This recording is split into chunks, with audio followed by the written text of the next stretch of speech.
The Hail Varsity Radio Saturday morning show. Strap yourselves in. Here are your hosts, Chris Schmidt. Y'all don't even know he was a virgin until he's 28, and now, roll tide. And Mark Kraynak. Time has come for someone to put his foot down. And that foot is me. Welcome to it. Weekend editions here. It's Hail Varsity Digital. Is that all right? I'm still going to, misstep there, but hope everyone's doing all right. We're off and running. Mark Kraynak back with us. We had a breather last weekend. First time in a while. I feel like, Ripken not making it out to start a ball game about 30 years ago or 25 years ago. That's a bit of an embellishment, but good to be with you. Chris Schmidt, Elijah Herbel, Mark Kraynak shortly. And we'll focus in quite a bit on recruiting with Brady Oltmans. Huge official visit weekend for Nebraska. What's the status of Carter Nelson? Does Nebraska have a good shot at Grant Brix, the talented Logan, Iowa offensive lineman that K-State has got great in with? Alabama's offered the big kid. Of course, Iowa and Iowa State not in the picture, but Oklahoma is right there. So some big fish out there, Elijah, but two nice gets for Nebraska as their composite 24/7 recruiting class ranking for 2024, all the way up to number 17 with Davon Hall and Isaiah McMorris, two studs out of Bellevue West, committing to Nebraska on Instagram yesterday around 10:30. Coach Rhule, Coach McGuire, the whole staff, man, they just keep going after it. Yeah, and we also at some point this morning need to mention Matt Waldron and his call-up to the majors, as Matt Waldron's got a pretty incredible story. Evan Bland, our friend with the Omaha World-Herald, had a really good write-up on him a couple months ago, so we need to get that at some point this morning as well, because that's a really, really cool story. But with recruiting, I mean, are we seeing the social media post last night? Like, are you seeing Carter Nelson doing between the legs dunks over the top of Daniel Kalen, doing backflips with Davon Hall? And I know, like, it's just they're taking pictures on the field, but like it seems to me that Carter Nelson has built up a pretty good rapport with not only Daniel Kalen, the quarterback, but also the two newest commits in Isaiah McMorris and Davon Hall. And let's not kid ourselves. The importance of this weekend is the peer recruiting that's going to be going down, with half of your official visitors being committed to Nebraska, the other half being undecided, with some really high-value guys in there. As you laid out, Carter Nelson and Grant Brix, two guys within the 500-mile radius that Nebraska's got to fight off suitors from across the country to go get those kids. It's huge, the peer recruiting factor. We saw it on Twitter last night. I feel good about where Nebraska's at with Carter Nelson, with Grant Brix. Kind of follows along that same mold we've seen with the offensive line class so far this year under Raiola, which is guys that are, buzzword here, a little bit more athletic, and they use that athleticism to really fire off the ball and drive guys off the ball. It's what you see from the Wisconsins of the world in the Big Ten, the Michigans of the world. Iowa still has a bit of their zone blocking scheme they use, so I don't think that's the best comparison. But what Nebraska wants to be, I think, is what Michigan and Minnesota has been on their offensive lines over the past couple of years, based on the kids they've brought in this class. It's guys that are going to keep their pad level low. They're going to get under you. If they get their hands on you, if you're a high school defensive lineman, it's going to be a rough day for you because of how they get under your pads and how they drive block you. These are not guys that are going to fight with you with the hands. They are just going to lay their body into you and absolutely drive you off the football. It's what Husker fans want to see in their offensive line. Grant Brix follows in that same mold. Now, I'm not quite sure where he's at in his recruitment. I'm excited to chat with Brady Oltmans about this, but I really, really like what I see from him on film. Well, and let's just be real about how Nebraska has been scorching hot with the ability to land commitments, and it has been a slow burn, and then this thing's accelerated with 8 commitments for Nebraska here in the last week, plus a couple of days. You mentioned the style that Nebraska's identified, what they want in their offensive line, and Landon Davis, he committed back on June 20th, 3-star offensive lineman, another Colorado kid. And you've watched a lot of his film. And Elijah, you played at a really high level for Southeast, some really good Southeast teams. So you know the ins and outs of O-line. I know how to eat like an O-lineman, but you knew how to perform like an O-lineman. And, yeah, Nebraska is all about throwing that punch and getting off the ball, being very, very physical at the point of attack, and then just trying to maul and move their defender across from them. And that's the style that fits. That's the style that Rhule, Satterfield, Foley, and of course Rhule all want. And I just listed off 4 sets of eyes that are going to make this offensive line be very real again for Nebraska football's success. Can comment if you like here on the stream as we get rocking here for the weekend edition. Hail Varsity YouTube channel is what we're on. That's what we air on Saturday mornings, and probably find our way on to KFOR depending on kickoff times this fall. Also, the Hail Varsity Twitter feed at HVarsity Radio. But, Nebraska is in a comfort zone. You're in this flight pattern right now of official visit weekend, priority weekend, dead period July. But that is when the keys are handed over, Elijah, for this Nebraska football team, the MJ Shermans of the world. On the defensive side, the offensive leaders that are back, and that might be a Ben Scott, he's a transfer, but he's also probably their best offensive lineman.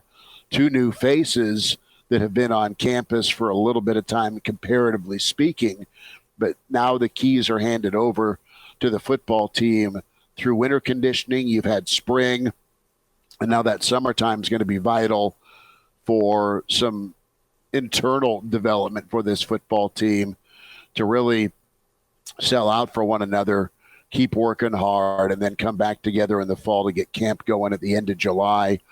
And then, of course, Minnesota looms, as does Colorado. So it's important. First things first, it's recruiting.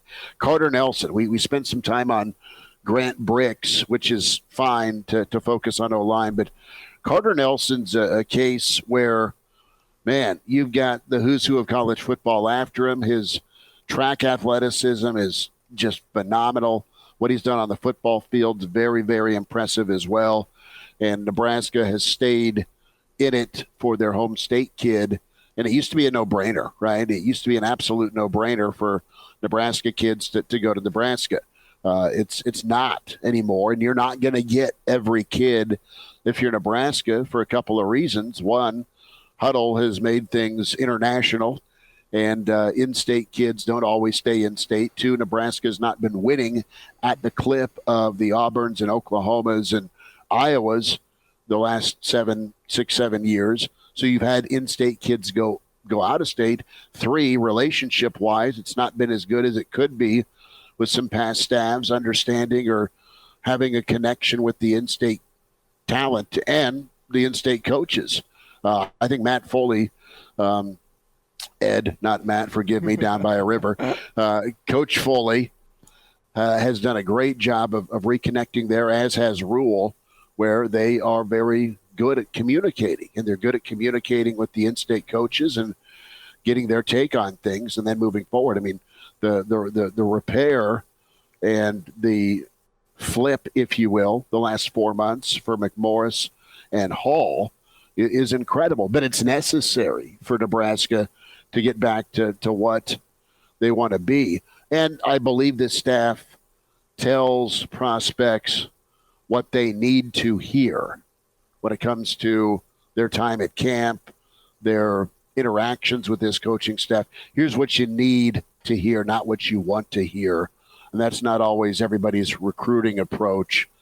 And surprise, surprise, you sign on the dotted line, you get here to a different program. It's vastly different than how sweet and cuddly it was during the recruiting trip. The fairy tale part ends once you report to camp. So I think Nebraska is very real with what they have in front of them and how they communicate that. Here's what the program's going to be about. Coach McGuire, a monster asset for Nebraska to get the 2 Bell West kids. So it's nice. Now, do you go get Carter Nelson? Do you fend off the allure of Georgia, who's been good with tight ends, who's had a lot of wow factors the last 2 seasons with 2 national championships. Do you fend off Penn State? Do you fend off, those programs that continue to chase him? I mean, Notre Dame, Penn State, Georgia, for a stud from Ainsworth. Wow. I mean, this might be the biggest in-state chase since Amon Green. Well, and this is the one to me that Matt Rhule needs to get to set the tone for his recruiting moving forward over the next couple of years. Something I brought up in our chat with Brady yesterday, and maybe we'll get into it a little bit again here today as Brady joins us in about 10 minutes here, the Saturday morning edition Hail Varsity Radio. But it's important because it's sending that message to the rest of college football that Nebraska is not a place where you can go hunting. It's not open season in Nebraska for the kids anymore. And you send that message with a guy like Carter Nelson. Carter Nelson's the guy that, as you laid out, Georgia's coming to see, Notre Dame's coming to see, Penn State's coming to see, Auburn's coming to see. Private jets, baby. Private jets landing in rural airports. Yeah, and this is the chance, if you're Matt Rhule and staff, to say, hey, we know it hasn't been successful for Nebraska in the past couple of years. We got a great recruit out in Western Nebraska right now. We're going to lock him down. So in years down the road, whenever, as you would hope or expect as a Husker fan, Matt Rhule gets things rolling at Nebraska, other teams are going to look at Nebraska and say, yeah, we like this kid from Broken Bow or this kid from Ogallala or insert whatever you like for your Nebraska town. Whatever town is nearest you, put that in. Nebraska. I'm going to go McCook. McCook shot up. Perfect. It's the chance for those teams to say, we like this kid in McCook, but Nebraska's been on him for 6 months already. What are our odds of being able to go pull that from under Matt Rhule's nose? It's low. We're just going to opportunity cost here, say, that's Nebraska's kid, and we move on. And you're setting the tone now with a guy like Carter Nelson for these teams around the country to say, well, if they pull Carter Nelson, what in-state kids are we going to go get? Because Carter Nelson is wanted by the who's who. Georgia's been the best at developing tight end talent in the country over the past 5 seasons. If an in-state kid picks them in Iowa, if an in-state kid picks Nebraska over Georgia, that's sending a message to the rest of college football. Hey, Matt Rhule's not going to sit here and play around with his in-state kids. Now, is it going to be the rule moving forward? No, of course not. There's going to be recruiting battles in Nebraska for reasons you laid out. The recruiting database era, the huddle era. Kids' film gets everywhere. They're going out and camping across the country, and they're getting looks from coaches in the SEC, from the Pac-12, from the Big Ten, from the Big 12. All over the country, coaches are finding Nebraska kids, but you're able to send that message early if you're Matt Rhule and say, yeah, you can try, but we're going to be the favorites on our in-state kids time in, time out. That's what Matt Rhule has the chance to do with Carter Nelson right now. Well, and to your point, it is an absolute statement. Nebraska's landed 4 of their top in-state once, 4 of their top 6. You got to get the number 1 player in the state. You got to get the number 1 tight end in the country with what you want to do and what you want to be offensively if you want to run 2 to 3 tight end sets, right, and have that double tight look. And it's necessary as a program to get talent at that level in here. But it's also a mission statement where you do close on the in-state kid. Otherwise, to your point, that state border stays open. And I think things will take care of themselves with where Nebraska football is and where they're going to be under Coach Rhule by a year 2, by a year 3. So that being competition and competing for what Nebraska used to be. And I'm not talking 90s. I'm just talking about that 8-9 win bubble where you're going into November in contention to be a Big Ten champion and then beyond because your playoff expands. And let's bring in Brady Oltmans here as he joins us here on Hail Varsity Weekend. Brady beat Mark to the stream. Brady, how old is Archie fired up, or are you just taunting him with some breakfast that he can't eat or have? No, he's pretty juiced right now. He just had his breakfast, so he thinks it's morning playtime right now. Okay, yeah, I have not seen the German emerge from Junior's basement yet, so maybe Archie and Gertie can stare each other down in the name of cuteness on the weekend stream. But we were just talking Carter Nelson. We're off and rolling the weekend edition. Thank you for sitting in again with us this morning for a little bit to talk a monster visit weekend for the Big Red and the implications of this weekend. Twofold as we talk. Top tight end in the country you want to get because you want to use those players in your offense if you're Coach Rhule and Satterfield. 2, it's kind of your declaration statement, stay the hell out of the state of Nebraska other programs. Easier said than done. But that's really what could come out of this weekend. You get the top tight end and you get your top in-state player all in the same deal. And it's a bit of a warning in a good way if you're Nebraska to the rest of the college football world. Is that too dramatic of a take? I don't know. It's college football. Nothing's ever too dramatic. You know what I mean? But the Carter Nelson case is a really interesting one because he is – anytime that you have – like Nebraska has great in-state talent. I think we all recognize that now, and this is a golden era of in-state talent in Nebraska. I don't want to call it an issue. The thing is like they just don't have the sheer numbers to solely build a roster only on Nebraska kids. You know, you get a good 10 to a dozen now, and you just can't build a full roster on that. So the top in-state recruit is going to be top tier. I mean, it's going to be a guy that can go. And that's exactly what you have this year in a class in Carter Nelson. And he happens to be an incredibly athletic kid from small town Nebraska. He's the kind of like 20 years ago, this isn't even a discussion.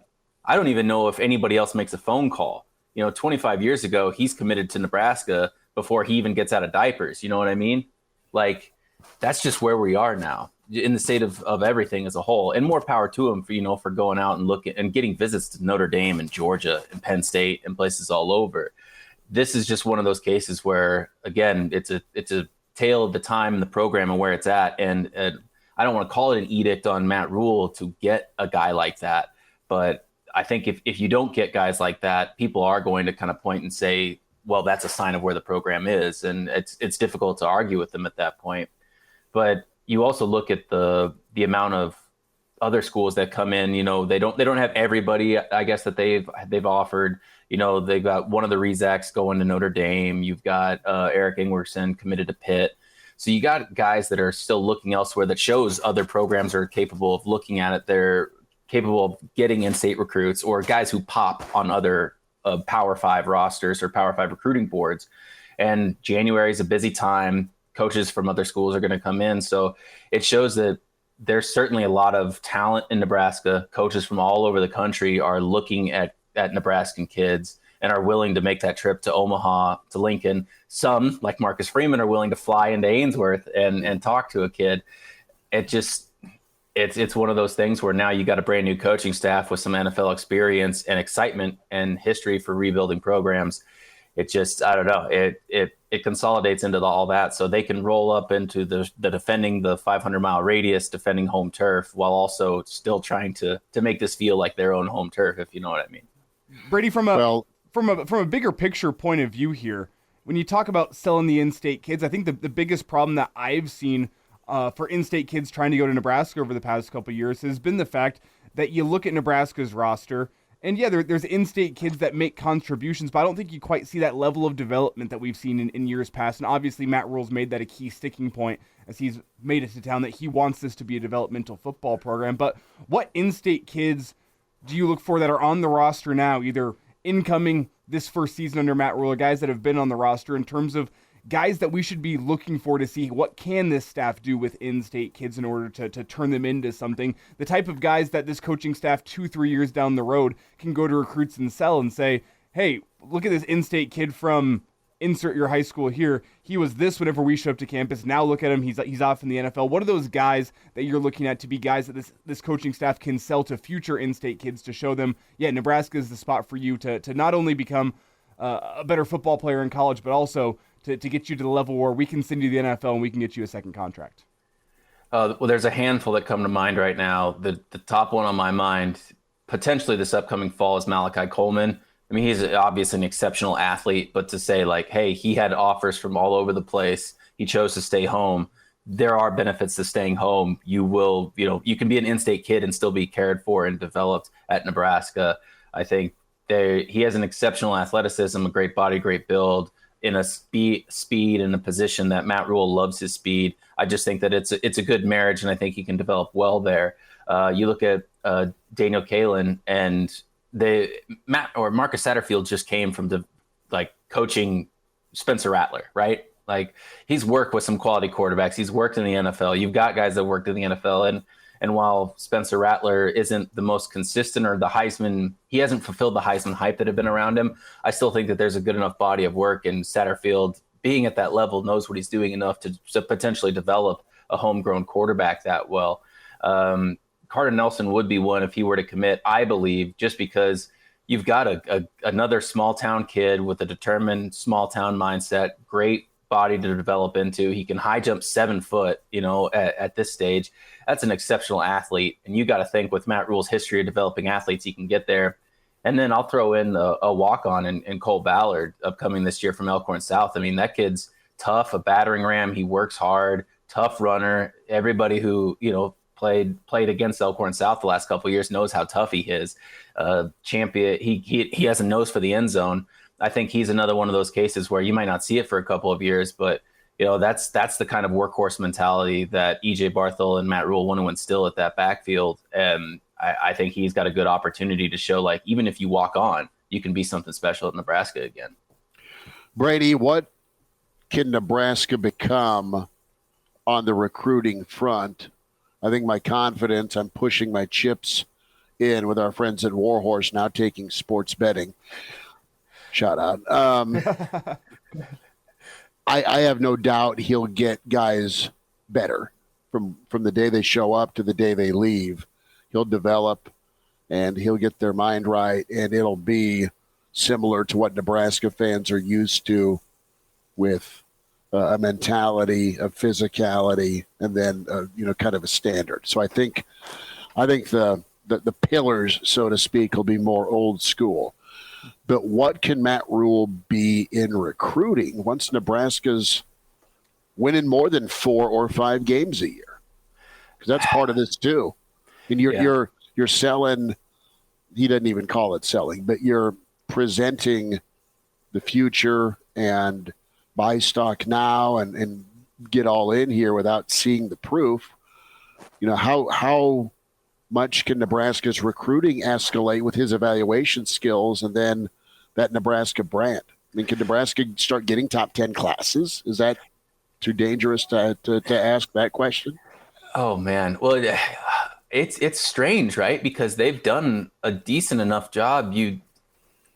It would be easy to be impressed by the things that this coaching staff has done, from the closing the 2023 class into now some of the recruits they've gotten in the 2024 class, considering, again, this program has not won for several years now. And like I always say, recruits don't really want to go someplace where they know they're going to lose. You know what I mean? And I think even Matt Rhule has said this at one point. They believe that they're going to field a competitive enough, a quality enough team this fall that even some recruits that are still on the radar or maybe even committed elsewhere look at Nebraska and say, actually, let me rethink this, or actually, could I see myself playing at Nebraska? That's not to say that any of them would necessarily flip in that situation, but it makes you rethink, and that's what the coaching staff is looking for. In terms of ranking, knowing this program's connections to Texas, their willingness to recruit all over the country. I mean, you've got Brandon Baker, Nathan Frazier from California, top running back, top tackle in the country that are still, including Nebraska on their finalist list. Gatlin Bear still out there, has yet to take an official visit to Nebraska. He's one of the top receivers in the country, speedy guy. You got guys from the East Coast and their extensive ties to New Jersey. They're from all over, and especially in Texas where they really make their bread and butter now. If Nebraska turns this around, there's no reason in my mind why they can't be a top 10 recruiting class. There's just all the connections and everything they've got. I just don't see why that would be impossible or even an unlikelihood if the program starts to win again. So Brady Oltmans with us here, a weekend edition of Hail Varsity Radio. And Brady, I saw something interesting on Twitter last night. It came from Ian Flint's father, Coach Darren Flint from down in Texas. And he said, 2024 recruit PSA, if you don't commit before August 1st, you'll get lost in a sea of transfer portal athletes. Start wrapping it up.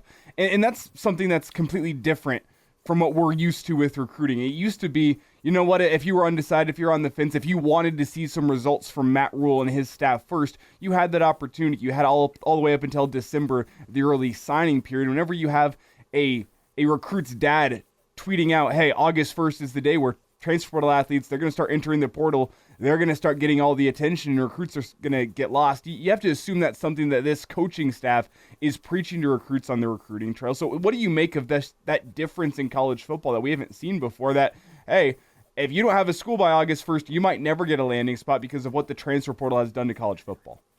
Yeah, and I like Darren a lot. Every time I've talked with him, he's a very, smart, capable guy. He knows what's going on. He's a coach. He understands and is sympathetic to the athletes and wants the best for them as they go forward. Of course, he's also Nebraskan, so he's got a horse in this race. But it's a really interesting dynamic because the transfer portal is here to stay. Like, you can't fight it. You can't compete with it. You've got to learn to live with it. And every once in a while, you learn to benefit your program with it. I mean, Rhule and the coaching staff got a dozen guys from the portal, and then they got another one this last spring portal, but they like the roster that they have. And I think every coach in the country would probably say this, and Matt Rhule would certainly say this, they prefer to recruit straight out of high school, so they have for potentially 5 years to develop kids within the program. But again, there's a lot of uncertainty, but among uncertainty comes a potential of opportunity.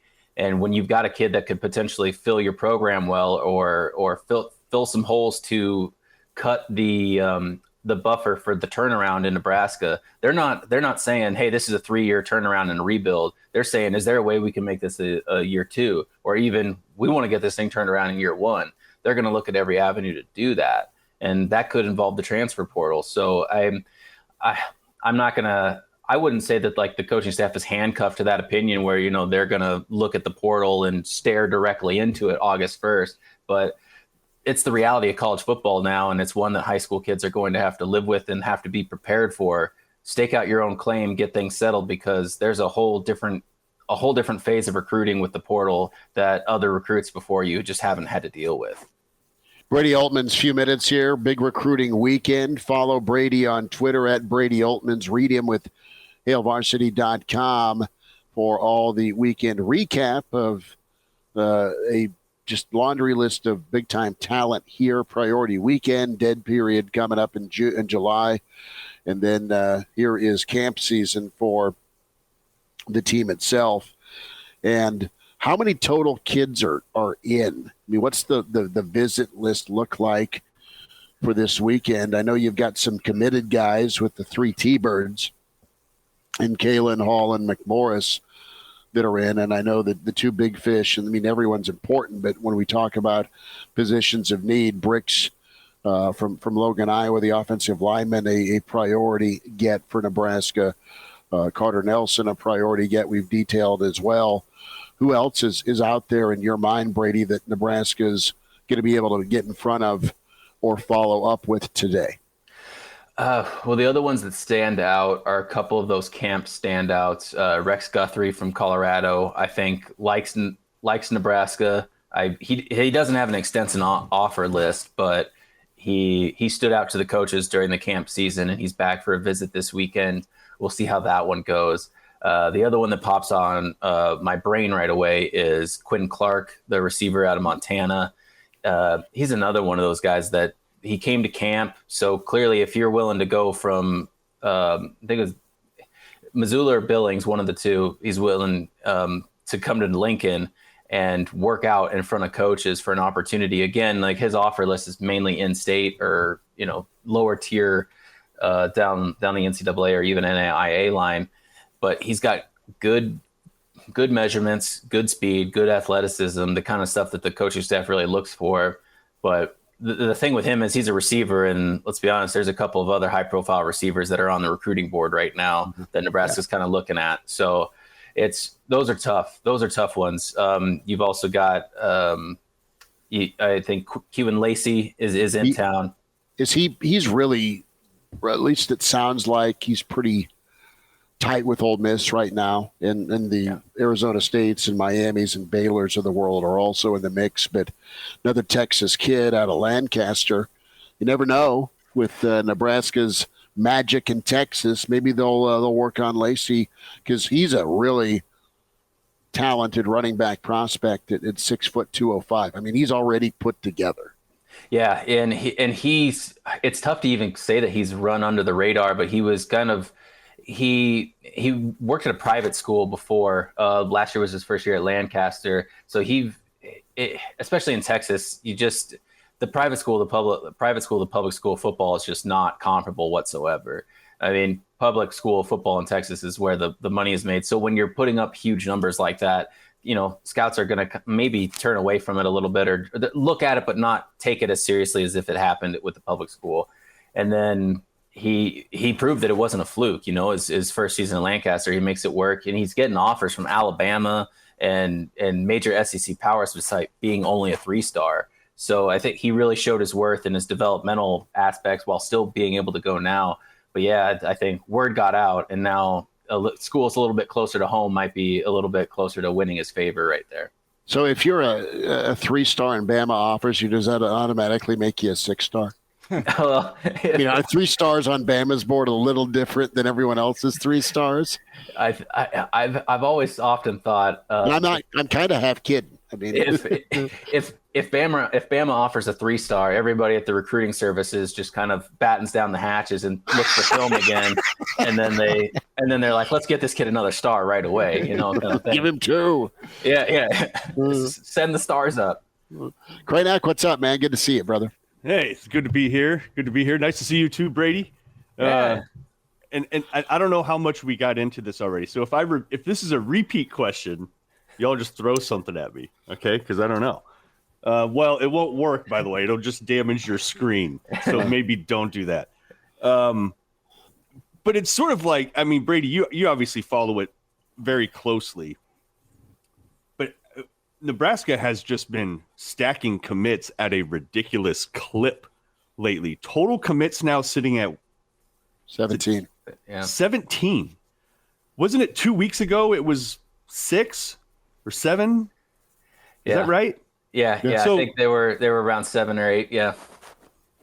It feels very early to have that many guys. I mean, you're not even in July yet.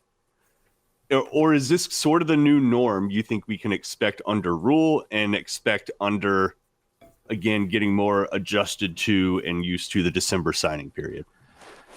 It's a twofold thing as it comes to my mind. One, it kind of is the new normal. I mean, you've got some schools have 20 people in their class already. Looking at a dozen to 15 recruits is kind of standard in terms of like the top echelon of programs, your top tiers of programs. Now, you've got some like Michigan State only has like 5, commits right now, wow. and that is an incredible oddity. But also, part of it is Rhule and his coaching staff. They like to evaluate kids in person. I mean, they'll study film every single day, but when they get kids like for camp season in, they see the intangibles, they see how they work and their fluidity on the field, and that pops to them. And when they say, hey, that kid can go, we like his motor, we like how he works, let's pull him aside and let's talk with him for a little bit. And then camp season, obviously their commitments just blew up because you've got kids who when they're coming to Lincoln for a camp, they want to play at Nebraska. They're not shopping around a field of 5-star blue blood programs on their recruiting list. They're those kind of undervalued, under the radar kids that Nebraska can get in, and Matt Rhule loves to recruit because they've got that extra motor to prove themselves. I think that's a big reason for it too. I mean, you get so many guys working out in front of you, but also they have that want and they say, this is incredible. I could definitely see myself playing here. This is amazing. So I think that that factors into it too. Plus I don't know. It just seems like if you get a lot of those big guys or a lot of those key commits at places you like, you feel good going into the season, and then you feel less pressure to cobble together. And I don't want to say desperation, but you feel less pressure to go out and close your recruiting class, go out, let the work be done on the field, try to win recruits over with your style of play and everything on the field, and then let the chips fall where they may after that. Brady, whenever you look at how this class currently stands, you have 4 offensive linemen, 3, maybe 4 linebackers, also 3, maybe 4 secondary guys, kind of depending on how those guys end up transferring once they get to Nebraska. What position they end up suiting them best kind of depends. They have 2 wide receivers in the class, 2 tight ends, 0 running backs at the moment, and they're pretty light on defensive line as well in this class with, I believe, not a single defensive lineman currently in this class of 2024. So whenever you look at the class, what do you think the positions of need are going to be for Matt Rhule and staff as they try to close out this recruiting period? You know who's on the target list. What do you think Nebraska really, really needs to get in this class before it's all said and done? I think they'd like to have a running back, although all the backs that they have now are, they've got Anthony Grant is near the end of his eligibility, but they got guys that can go. And I think defensive line, they could benefit from getting a good imposing defensive lineman. I think Ashton Murphy is probably going to move over onto the defensive line.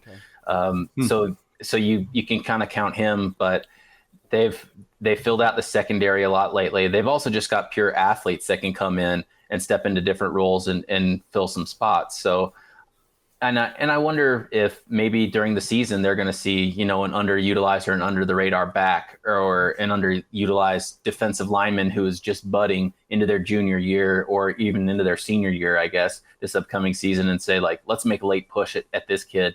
Maybe he sees what we're doing on the field and likes it, kind of thing. But those are the 2 positions, I don't want to say of need, but those are the 2 positions I think where if Nebraska could pick and choose the next position that they get a commit, those would probably be near the top of where I think they'd go. Brady Oltmans with us. Brady, I want to get your take on this because Kraynak's he may not be in camera shot, but there is a proud tribute to Bellevue West and the Kraynak household because he's a graduate. We don't know if I'm sure the name's up in the school somewhere. I don't know if the statue's been built for Kraynak, but two more T-Birds get in. They painted the inside of the bathroom stalls there since then. So there's no longer for a good time call on the call. Right. And that number was wrong. It wasn't even my number. The last digit's always what gets you. Yeah. But I'm interested in both your guys' takes here, and Elijah jump in too. Just the flip that we just witnessed yesterday on Instagram at 10:30 with these kids that have helped jolt Nebraska into a top 20 class on paper, but really 2 different wideouts, 2 different skill sets, a flyer, and then a guy that's, I don't know how old Hall is, 16, 17, going on 25. I mean, dude's built and super dynamic, very physical. You get that in the room, and it's McGuire, it's the communication from Rhule, and it's also that statement we kind of talked about where keeping your best talent in state. That happened yesterday, and better than most, Brady, kind of the winding road to get both committed yesterday. Yeah, I think it's a testament to the relentlessness is the word I'm looking for of the Rhule coaching staff. Again, I think if you were to gauge barometers for both kids back in February or January, I wouldn't think that Nebraska was anywhere close to getting commitments based on everybody else that they're going for. So it's really a testament to Garrett McGuire and the coaching staff to kind of close that gap and then put Nebraska out in front. Obviously, Danny Dimes being a peer recruiting high school teammate who makes the Elite 11 shows that, like, you can still be great and stay in state kind of thing. And they bring that homegrown talent to the receivers room. I mean, who knows what that receivers room is going to look like when they get there, because you assume that the top production guys this upcoming year are going to be seniors or are going to have limited eligibility beyond that.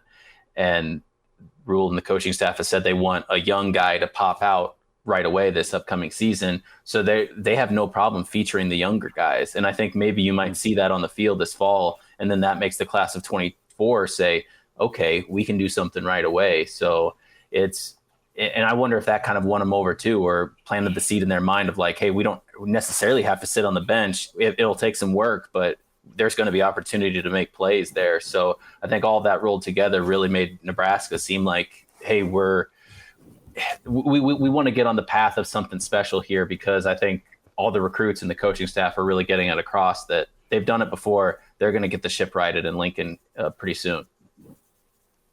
Brady Oltmans with us. And Brady, here's another kind of observation that I just want your take on is it seems like it hasn't really mattered who the coach is, who the recruiting coordinator is. Nebraska is sort of just in that 18 to 25, we'll say 15 to 25 range when it comes to recruiting rankings, right? Like that's just where they're going to be, whether it's Riley, whether it's Frost, whether it's Pelini, whether it's Matt Rhule now. But you highlighted something about how it maybe the approach under Rhule, the approach to get to that 18 to 25 differs from the others in that he's valuing athleticism kind of over all else. And then also looking for like an underdog mentality. Is that accurate? Do you think that's maybe the difference? Like how they get to that 18 to 25, like how is it different than Riley and all them, and what could that mean? Yeah, no, well, it's an interesting thing. Like Matt Rhule brings up Hassan Reddick, and he brings up guys like, JT Woods. Hassan Reddick was a walk-on at Temple that he developed into being, I would venture to say, one of the best outer defenders in the NFL right now. The 20 sacks says it, doesn't it? Yeah. I would challenge anybody to find 3 guys on defense better than him. He developed JT Woods. I talked with JT, I guess probably 2 weeks ago now. His recruitment didn't really take off. He was getting Ivy League offers, and then really Baylor was the only Power 5 or big time offer that he got. And I think he would have probably picked Baylor over most schools because he just went to Waco just a couple of hours, about an hour and a half away from his hometown outside of San Antonio, and he loved it. And then you look at him, and all of a sudden he gets some decent playing time with the Chargers in his rookie season last year. I think it's really interesting because they will come by like your recruiting rankings a little bit different. And I think Husker fans saw that in the last week or so. A lot of the camp commits, they're not 4-star or 5-star guys that pop off the page to you. Like they are those unevaluated or the guys who have motor but haven't propped up on recruiting radars all over. And I'm sure that that's frustrating for a certain Husker fan, but this coaching staff values their evaluation. They trust it, and they're going to stick to their guns and see what their eyes tell them. And that's if the kid can go or not. Now, obviously that applies to also kids with star rankings beside their name, but to me, they like to get those under the radar kids. They like to develop those kids who's got a little bit of a chip on their shoulder and may say like, so-and-so didn't want me, or I had no offers except for Nebraska. I wanted to be a Cornhusker at that moment, and I want to, prove myself. This coaching staff likes kids like that. So there's certainly going to be an aspect of those kids in future recruiting classes. And Brady, from the outside looking in, I see it as a case that Nebraska, not saying that they couldn't do this in years past, but you have the flexibility of what the portal provides you now in your evaluation, where if you do go offer a kid who's a 3-star, you really like what he could be, gets to campus, and he doesn't quite develop how you want him to, you have that flexibility where you can go hit the transfer portal in 2 seasons and go fill that hole. Does that make you feel better about the evaluation and the commits Nebraska's getting? Because I'm not saying I feel bad about the laundry list of 3-stars based on Matt Rhule's history, but you do look at the type of kids Nebraska's gotten in here, and I can see why Husker fans are nervous about this class, because they say, well, look at all these 4-stars Nebraska's had in recent past that didn't turn out into anything, and why should we feel good about these 3 stars that Matt Rhule's going and getting? Do you feel better about just the possibility of being able to go and fix a miss somewhere down the road by using the transfer portal with Matt Rhule? Well, it certainly gives a good a buffer zone. You know, it gives you a pretty decent on ramp to get onto the interstate there. I mean, if just so happens if your development or if a kid doesn't develop like you think they will, there is the portal there to help you along. And you know, the portal giveth and the portal taketh away. You know, there could be a kid that develops at Nebraska from, say, a Texas, hypothetically speaking, and then A&M or the Longhorns come in and say, you know, like, Yobi, you could be this hometown guy and flourish. And then potentially that kid could go in the portal and go back to Texas, and they could have the opportunity that wasn't given to them as a college freshman because Matt Rhule saw something in them that the Texas coaches didn't see. But at the same time, that's exactly what Matt Rhule is looking for when he's recruiting high school kids or even portal kids, are those guys that are underevaluated, underutilized, the ones that were overlooked. So it cuts both ways, but also it certainly can help out a team that Matt Rhule's not in a win now mentality. He's not fishing the portal like, say, this time a year ago for 20 some portal guys to fit it together out of desperation. Everything with this football program is whole scale new. They're building the new facilities, got a brand new strength and conditioning staff, nutritionists, sports psychologists. They've got the back end and administrative staff of this football program. Everything that they're doing now is wholesale different from what it was before, with complete trust and alignment between President Ted Carter and Athletic Director Trev Alberts. And I think that kind of speaks to the trust that even top down the brass at Nebraska has in this coaching staff to get it done in the right ways, or the ways that they deem to be the right ways. And Matt Rhule's won over Tom Osborne. He's won over Frank Solich. He's won over the coach, even Craig Bowl, you know, in the way that he operates. So it's, I don't know. I think all of those put together should make Husker fans say, like, okay, we can believe in this guy. If all of those people believe in him, why shouldn't we? Well, the thing is this: you've got a plan. It's pretty meticulous. It's laid out. There's a vision, and it's about execution. And to your point, Elijah, about what happens when you miss, because you're going to miss in recruiting. Back in the day, it was the walk-on. As Barry Alvarez would tell us, I need to go find a walk-on eraser. Go get me a J.J. Watt, right? That's my walk-on eraser that makes up for a recruiting miss on a 3 or a 4-star kid that, for whatever reason, maybe he got dinged up, maybe he's not as mentally tough, or he just wasn't that good, our fault, our bad. Well, you've got a couple of different ways. The walk-on still, which is a little more problematic because kids want to go to school for free. It's harder to get a walk-on. Reimer, case in point. I mean, how damn lucky is Nebraska to have that kid in this era, as good as he is. And then the portal is also your supplemental draft. I mean, so there's a couple of options right now to get right if you miss. And Nebraska's had to go portal shopping quarterback-wise the last couple of seasons, and you feel better about your quarterback spot because of what they're able to yield. So I think it's really going to be fascinating, guys, to see the recruitment, the development, and then also the portal opportunity. I mean, it'd be pretty huge for Nebraska if they want to get back to where they're used to being. Yeah, well, and you even see it's something as simple as where their new facility is in the new locker room. The current locker room as it stands, or the one that they've been in, was a product of the Callahan era where he did not believe in the walk-on program. Thus, it was not built to house 90 to 100 some plus football players. Certainly, you see it as Matt Rhule, a former walk-on himself at college. They're getting walk-ons from all over the place. They're still probably getting 2023 walk-ons by the time I finish this sentence. You know what I mean? Yeah. And then you get Nico, the kicker punter from New Jersey, who commits to walk-on as a 2024 class. Folks, we haven't even played the 2023 season, and Nebraska's already got a committed preferred walk-on. Like, let's be real about this. That's incredible.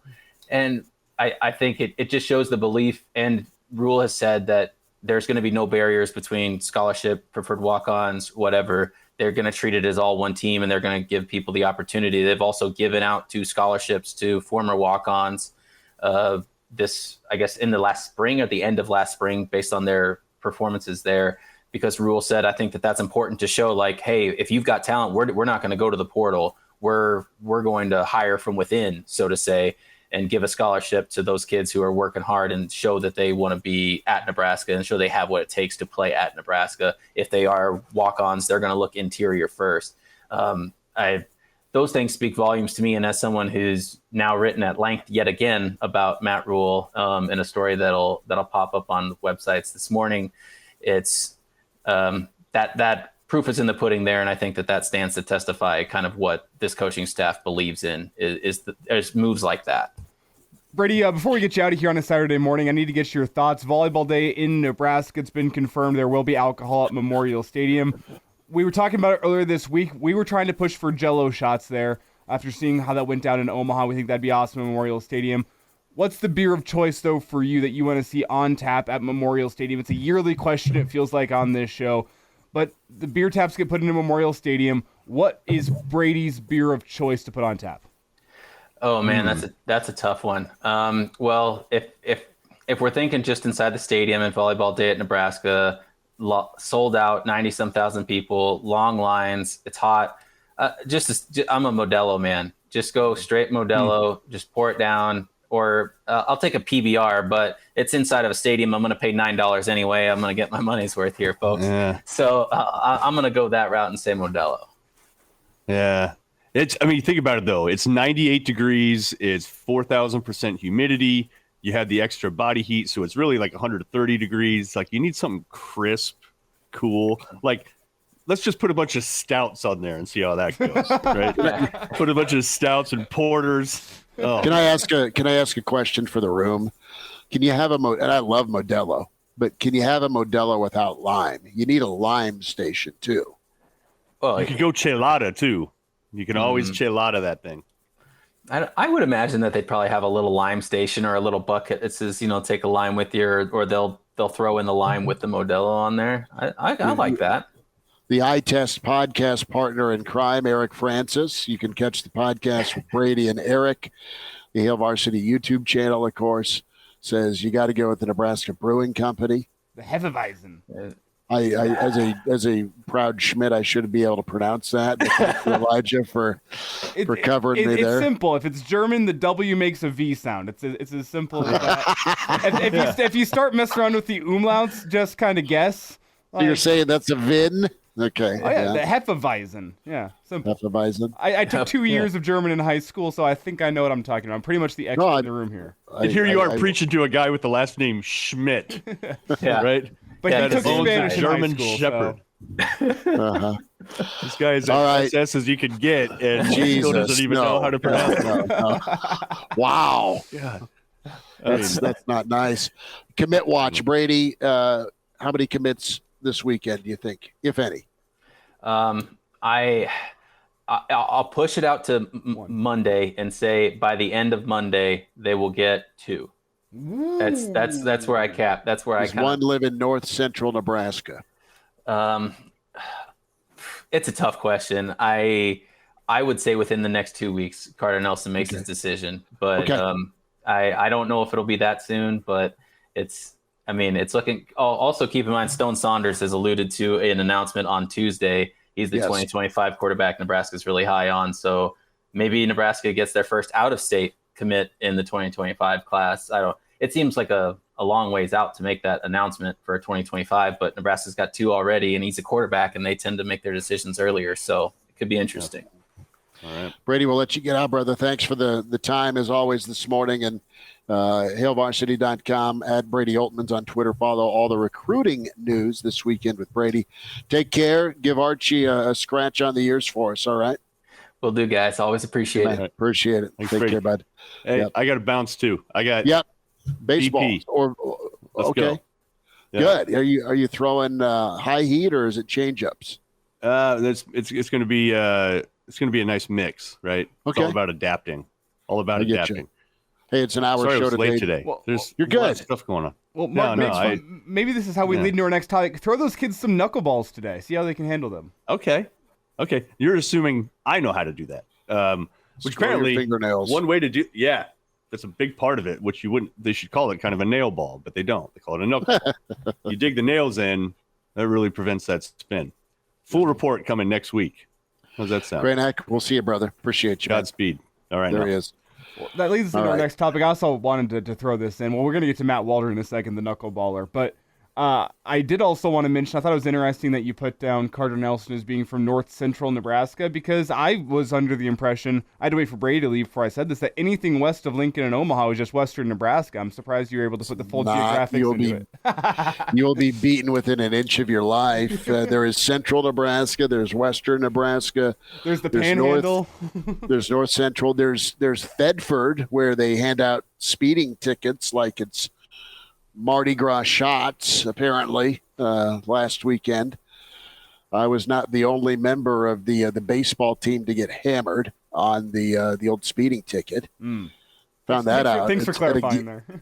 Well, yeah. But I've been told by my insurance executive, shout out to Big Ben, that I need to throw in my back pocket the stop class option and just pay the ticket, pay the fine, and my insurance won't go up. That's nice. So that is nice. I don't have to jack with 8 hours of online stop class. And is that like based on good driving? Or I'm surprised your insurance isn't going up after the speeding ticket. I've been pretty sound as a driver.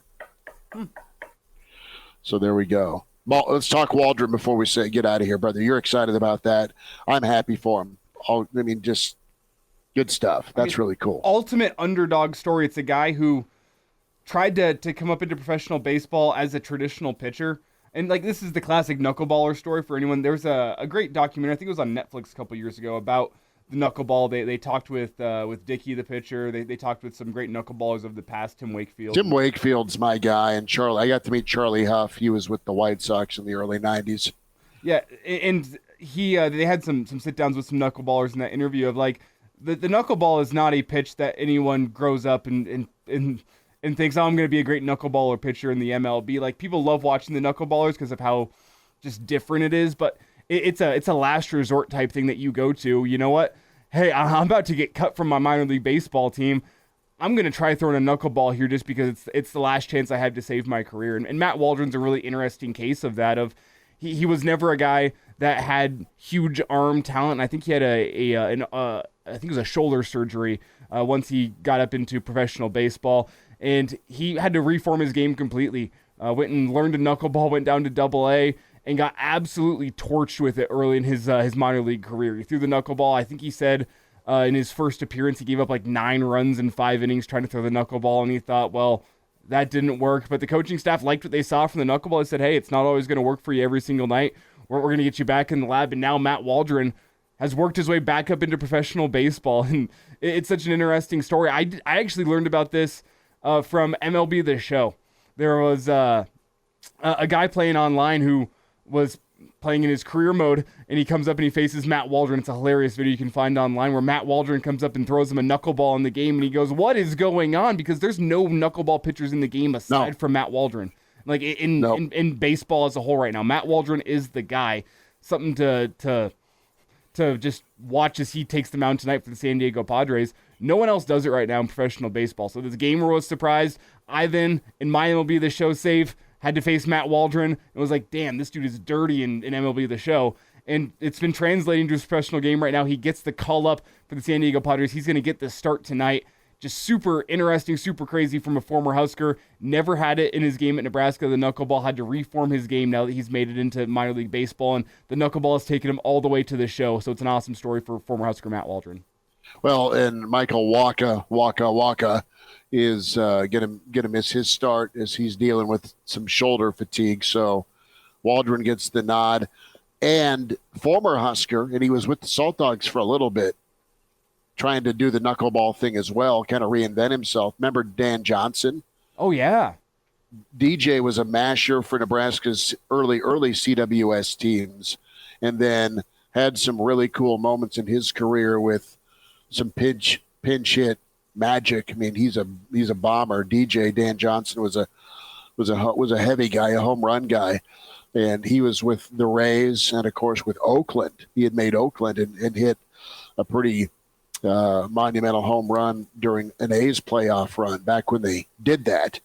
But Dan Johnson tried to reinvent late in his career and come back as a knuckleball pitcher. So I'm thinking a couple of years ago, maybe 3, it all blurs to me now, but Dan was on the Salt Dogs roster as a knuckleball guy trying to come back from a DH/spot outfield guy or first base in the majors to become a knuckleball pitcher. And I don't know what he's doing now. I tried to get a hold of him about a year or two ago, but DJ took that route as well. But we're all going to be watching tonight and see what Waldron can do. And we want that flutter to be a very real tonight for the Padres on the hill. And there was an entire summer where me as an umpire, I tried to throw just knuckleballs back to the pitcher anytime I got the opportunity. It is so difficult to do. Like, I know people have like screwed around like in the backyard with your son or whatever. Like, I'm going to throw a knuckleball and it doesn't work. Like, I was actually like practicing. Like, every single time I got the chance to throw a knuckleball back to the pitcher after a foul ball or whatever, I did. I maybe got one all summer long that actually had that flutter to it. Everything else just ended up looking like a normal throw. And I try this out, I shouldn't say every single summer, but I go on little kicks of trying to throw different pitches back to pitchers. So last summer I was throwing sliders back to pitchers just because I never got high-level baseball opportunity as a kid. So now like I get the ball in my hand, like, oh, I'm going to see what I can do. Like, could I have been a pitcher? I throw sliders back. A couple summers back, I just threw like fastballs, just like really tried to whip it back to the pitcher. And then I surprised some kids. They didn't like it. So I went, okay, I'm going knuckleball. It is such a difficult pitch to throw and get it right. So respect to Matt Waldron. The key from some former knuckleballers of the past is you really have to commit to the pitch. Like 90% of the time, you better be throwing the knuckleball. Like, oh, you need a strike. Okay, maybe throw a fastball in there. It's a 3-0 count.